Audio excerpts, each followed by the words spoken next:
थरार, दहशत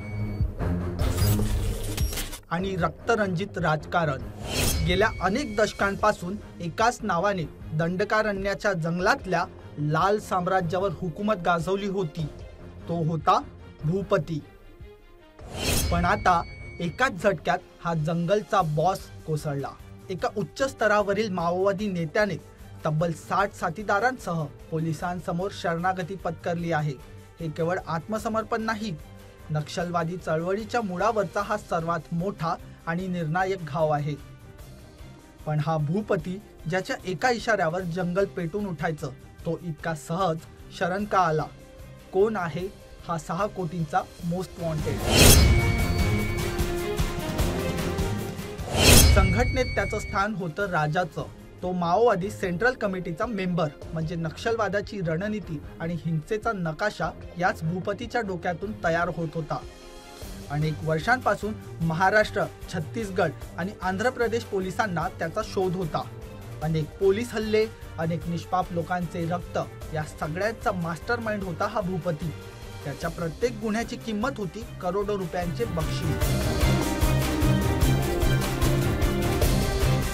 भूपतीच्या आत्मसमर्पणामागे आहे पोलीस आणि सुरक्षा दलाची अचूक खेळी।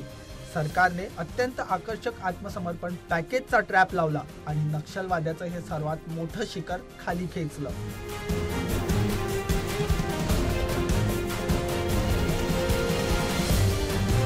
भूपतीच्या पराभवाने आता उर्वरित माओवादी नेत्यांमध्ये भूकंप आला आहे। जेव्हा बॉसच शरण येतो तेव्हा संघटनेची गाथा संपायला वेळ लागत नाही।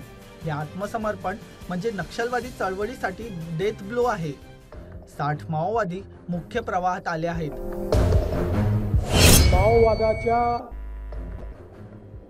समाप्तीचा चॅप्टर लिहिण्याची सुरुवात आजच्या दिवसाच्या आत्मसमर्पणाने झाली आहे। आता त्यांना कायद्याची मदत, पुनर्वसनाचे लाभ आणि सन्माननीय आयुष्य मिळेल। आपण आयडियोलॉजिकल वॉर हारलेलो आहे।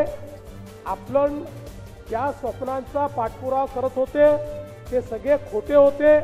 आपल्याला भारतीय संविधान हेच या ठिकाणी न्याय देऊ शकतं, अशा प्रकारची त्यांची भावना झाल्यामुळे मला विश्वास आहे की पुढच्या काही दिवसात छत्तीसगडमध्ये देखील मोठ्या प्रमाणात 100-150 केडर हा आत्मसमर्पण करेल, बाजूला तेलंगणालाही करेल आणि हा संपूर्ण तथाकथित तत्कालीन जो रेड कॉरिडॉर होता, या रेड कॉरिडॉर मधलं आता संपूर्ण माओवाद हा संपुष्टात येईल आणि त्याची सुरुवात ही गडचिरोलीने आणि महाराष्ट्राने केली। हा माझ्याकरता अतिशय अभिमानाचा आणि स्वाभिमानाचा मुद्दा आहे।